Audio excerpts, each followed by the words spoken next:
Del Evangelio según San Marcos, capítulo 9, versículos del 30 al 37.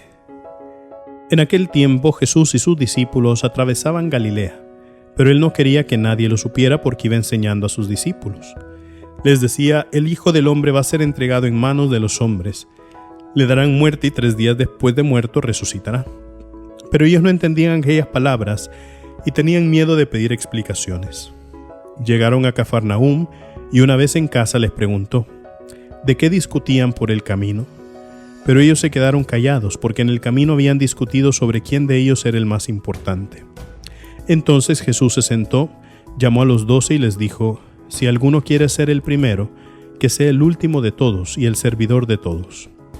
Después, tomando a un niño, lo puso en medio de ellos, lo abrazó y les dijo: el que recibe en mi nombre a uno de estos niños a mí me recibe. Y el que me reciba a mí, no me recibe a mí, sino a aquel que me ha enviado. Palabra del Señor. Queridos hermanos, hemos regresado ya al tiempo ordinario. Ayer pues lo hemos recordado con la celebración de Santa María Madre de la Iglesia, y ya estando en esta 7ª semana pues retomamos un poquito la lectura del Evangelio de San Marcos y las enseñanzas que nos va dejando. El día de hoy nos presenta 3 ideas claras. La primera es sobre la resurrección. Nosotros vemos que la resurrección es el evento donde Jesucristo vence el pecado, vence la muerte. Es prácticamente el ver cómo Él es Señor de todo. Vemos que en la cruz ese es el acto sublime de amor, pero en la resurrección vemos cómo Él se ya proclama como Señor de todo, ¿verdad? Y con la ascensión, cuando sube al cielo, vemos que ahí se proclama como Señor del cielo y de la tierra. Es decir, que no hay nadie ni nada que sea mucho más fuerte que Dios. Entonces, claro, en ese momento, escuchar una primera predicación o escuchar una primera vez la resurrección para los discípulos habrá sido un poquito difícil de entender.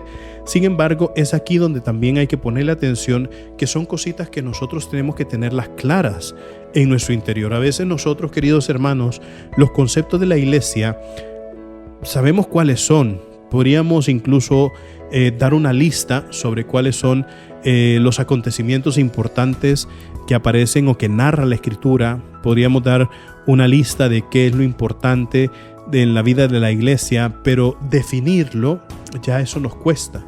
Por eso también nosotros tenemos que hacer el esfuerzo por profundizar, ¿verdad?, en estas cosas.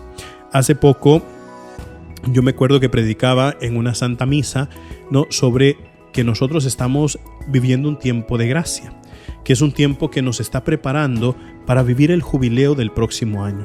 El próximo año 2025 estaremos celebrando el Jubileo de la Esperanza, un jubileo que no ha sucedido en 25 años. El último fue el gran jubileo del 2000, que fue también bien especial y bien importante, porque fue un jubileo que no solamente era porque eran 25 años, sino que era un cambio de siglo, era un cambio de milenio. Y entonces vemos cómo el Papa Juan Pablo II nos introdujo también en la nueva vida de la iglesia, en la vida del tercer milenio de la iglesia. Y ahora pues el Papa Francisco ha querido nombrar este jubileo el Jubileo de la Esperanza, y para eso ha pedido que este año sea un año de preparación a través de la oración.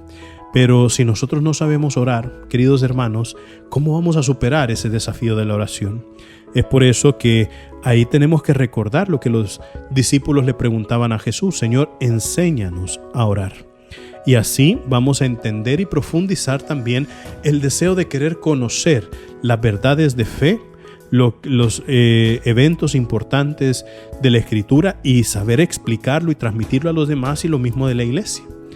Y para eso, pues vemos también la segunda idea que nos presenta el Evangelio de hoy. Dice: quien quiera ser el primero, que se haga el último, que se haga el servidor de todos. Así como Jesucristo no ha venido a ser servido, sino a servir, a darse, a entregarse.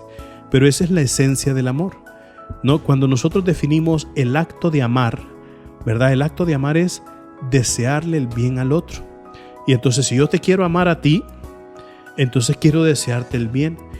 Y uno de esos bienes que el que yo te quiero desear es que conozcas dónde encontrar la verdadera felicidad, conozcas dónde encontrar a Jesús.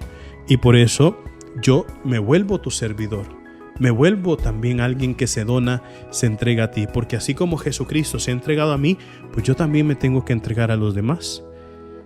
Y para estar unidos siempre ese manantial de donde surge la fortaleza para entregarse a los demás, es que Jesucristo nos presenta la tercera cosa el día de hoy: ser como los niños. Porque los niños, cuando tienen necesidad, que es muy seguido, casi siempre tienen necesidad, a los primeros a quienes buscan para cumplir esa necesidad es a sus padres. Y entonces buscan a su padre, buscan a su madre.